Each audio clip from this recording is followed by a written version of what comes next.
श्रोताबंधु नमस्कार। आज शुणु क्षुद्र गल्प लक्ष्मीर अभिसार। गाल्पिक मनोज दास। उपस्थापन मु हिमांशु शेखर महांत। जितेबेले सहरतली बसतीटीर वृक्षलता पथप्रांत को आयत्त करी द्विप्रहर विराजमान करे। विगत जुगर अवधान आविर्भाव में मुखरित चाटशाड़ी निस्तब्ध है प्राय हुए बसतीटीर अवस्था।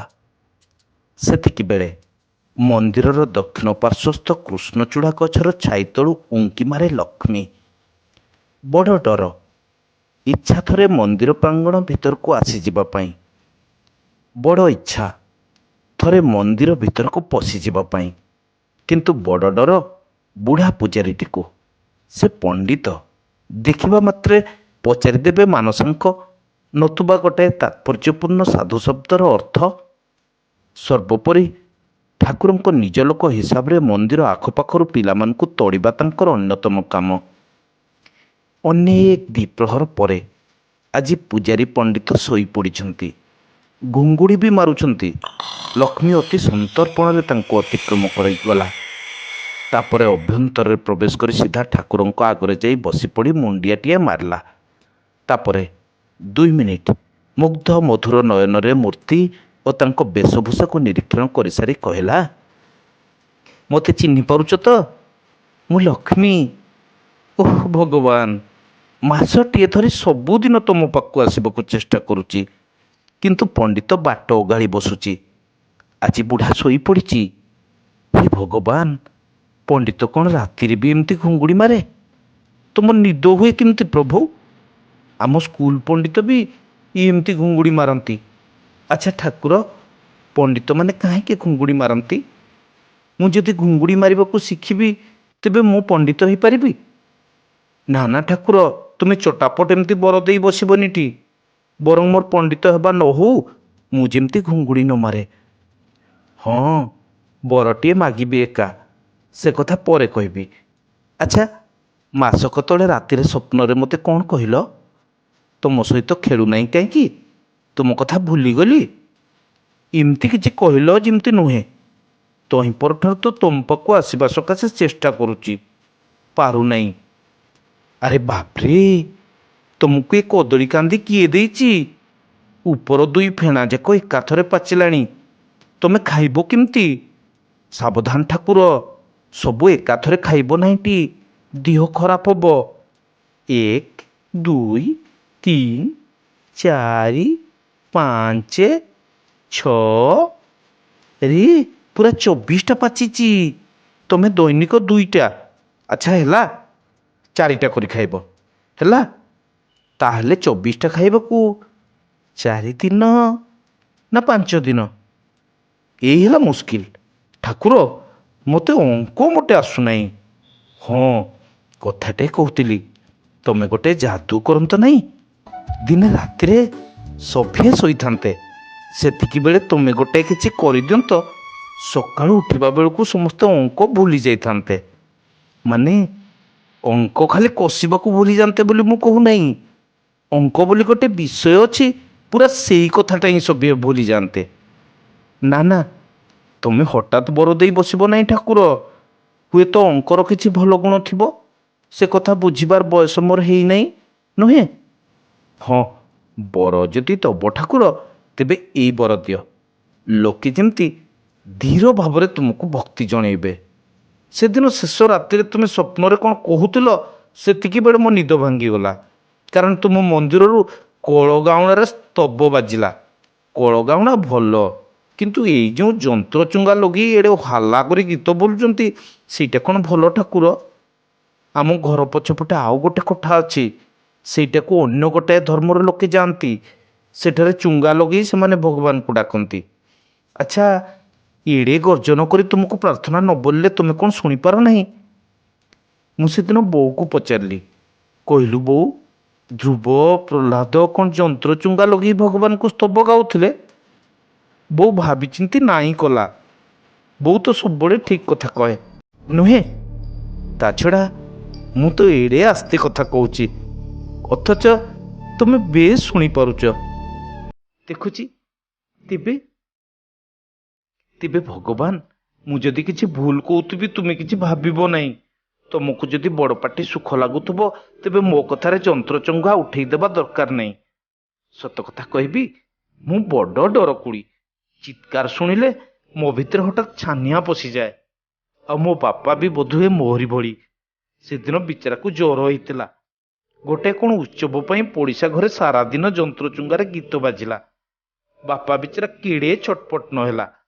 ମୋ ହାତକୁ ନେଇ ବାରମ୍ବାର ତା କାନ ଦୁଇଟିରେ ଚାପି ଧରୁଥାଏ। ବାପାକୁ ଆଉ ମତେ ତୁମେ ଆଉ ଟିକେ ସାହସୀ କରିଦିଅ ପ୍ରଭୁ।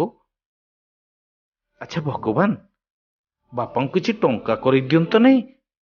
ସେଦିନ ମୋ ବାପାକୁ କହିଲି ମୋର ଗୋଟେ ଫ୍ରକ୍ ଦରକାର। ବାପା ବୋଉକୁ କହିଲା, ମୋ ଝିଅ କେବେ କିଛି ମାଗେ ନାହିଁ, ଆଜି ମୁଁ ତାକୁ ଜରୁର ଫ୍ରକ୍ କିଣିଦେବି। କେତେ ଖୁସି ହେଲି। କିନ୍ତୁ ତମେ କ'ଣ କହିଲ ବୁଝିପାରିଲି ନାହିଁ।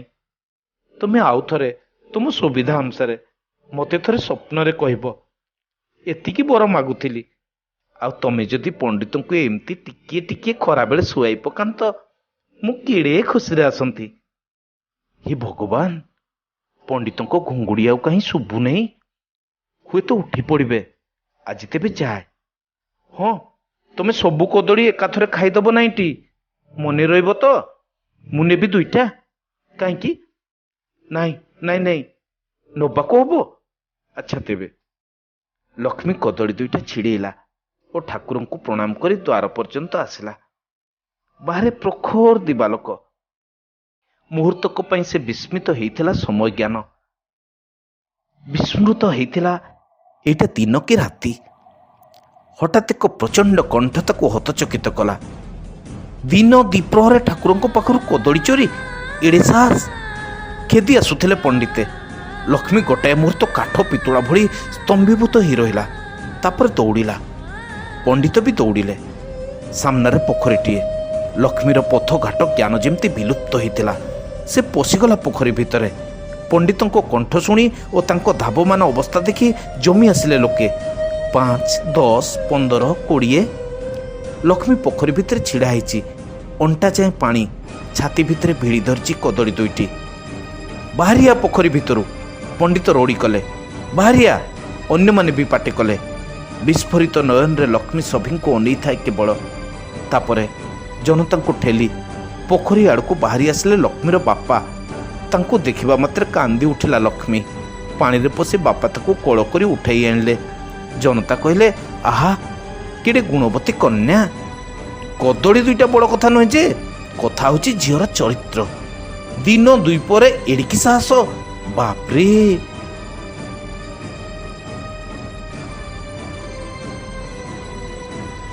କଦଳୀ 2ଟି ଲକ୍ଷ୍ମୀ ହାତରୁ ନେଇ ବାପା ପଣ୍ଡିତଙ୍କୁ ଧରେଇ ଦେଲେ ଓ ନିର୍ବାକ ଭାବରେ ଝିଅକୁ କାନ୍ଧରେ ପକାଇ ଧୀରେ ଧୀରେ ଘରକୁ ଫେରିଲେ। ଲକ୍ଷ୍ମୀ ଆଉ କଥା କହିନାହିଁ। ସନ୍ଧ୍ୟାକୁ ଆସିଲା ପ୍ରବଳ ଜ୍ୱର। 3 ଦିନ ପରେ ସେ ଚାଲିଗଲା। ରବିବାର ସନ୍ଧ୍ୟାରେ ସାପ୍ତାହିକ ପୁରାଣ ପାଠ ସମାବେଶରେ ସେଥର ସମସ୍ତଙ୍କ ମୁହଁରେ ଦିଅଙ୍କ ପ୍ରଶଂସା। ଯେଉଁ ଦେବତାଙ୍କୁ ସେମାନେ ଭରଣ ପୋଷଣ କରି ରଖିଛନ୍ତି ସେ ଏଡ଼େ ପ୍ରତ୍ୟକ୍ଷ ଦେବତା। ତାଙ୍କ ସିଂହାସନ ପାଖରୁ ତାଙ୍କ ଆହାର ଚୋରି କରି ଯେ ନିସ୍ତାର ନାହିଁ, ଏହାର ପ୍ରମାଣ ସେ ଦେଖେଇ ଦେଲେ। ଏହି ଆଲୋଚନାରେ ଅଂଶଗ୍ରହଣ କରୁଥିବା ମନ୍ଦିର ପୁନର୍ନିର୍ମାଣ ବେଳେ ଆଦାୟକୃତ ଚାନ୍ଦାର ପ୍ରଚୁର ପରିମାଣ ଆତ୍ମସାତ କରିଥିବା ସ୍ଥାନୀୟ ନେତା ଓ ମନ୍ଦିରର ବିଭିନ୍ନ ବିଭାଗରୁ କ୍ରମାଗତ ଚୋରି କରୁଥିବା 2 ଜଣ ସେବକ ଲକ୍ଷ୍ମୀର ଦୋଷାରେ ରୋମାଞ୍ଚିତ ହେବା ସଙ୍ଗେ ସଙ୍ଗେ ଭଗବାନ ସେମାନଙ୍କ ଚୋରି ଧରିପାରିଛନ୍ତି କି ନାହିଁ ଓ ଧରିଥିଲେ କିବା ଉଦ୍ଦେଶ୍ୟରେ ପ୍ରତିଶୋଧ ନେଇନାହାନ୍ତି, ଏହା ନେଇ ଅତ୍ୟନ୍ତ ଦୁଶ୍ଚିନ୍ତାରେ ପଡ଼ିଥିଲେ। ଫଳରେ ଦିଅଙ୍କ ପ୍ରଚୁର ପ୍ରଶଂସା କରୁଥିଲେ ସେମାନେ। ଦିଅ ଶୁଣୁଛନ୍ତି ବୋଲି ଆଶା କରୁଥିଲେ। ବିମର୍ଷ ଭାବରେ ନୀରବରେ ବସି ରହିଥିଲେ ଏକା ପୂଜାରୀ ପଣ୍ଡିତେ।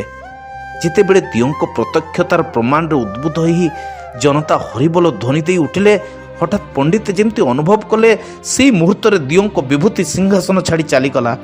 ପଡ଼ି ରହିଲା କେବଳ ଏକ ଦୀପ୍ତିହୀନ ଅର୍ଥହୀନ ରୂପ। ଏ କ'ଣ ପଣ୍ଡିତେ, ତୁମ ଦେହରେ ତ ଖୋଇ ଫୁଟିବ? ଜଣେ ସେବକ ତାଙ୍କୁ ସ୍ପର୍ଶ କରି ମନ୍ତବ୍ୟ ଦେଲେ। ଜୀବନର ଅବଶିଷ୍ଟ କେଇଦିନ ପଣ୍ଡିତେ ନୀରବରେ ଏତିକି ପ୍ରାର୍ଥନା କରିଥିଲେ, ପ୍ରଭୁ, ପରଜନ୍ମରେ ପାପିଷ୍ଠ ଯେହ୍ନେ ଜିହ୍ୱାହୀନ ହିଁ ଭୂମିଷ୍ଠ ହଉ। ଶେଷ ହେଲା କ୍ଷୁଦ୍ରଗଳ୍ପ ଲକ୍ଷ୍ମୀର ଅଭିସାର। ରଚନା ମନୋଜ ଦାସ, ଉପସ୍ଥାପନାରେ ମୁଁ ହିମାଂଶୁ ଶେଖର ମହାନ୍ତ। ନମସ୍କାର।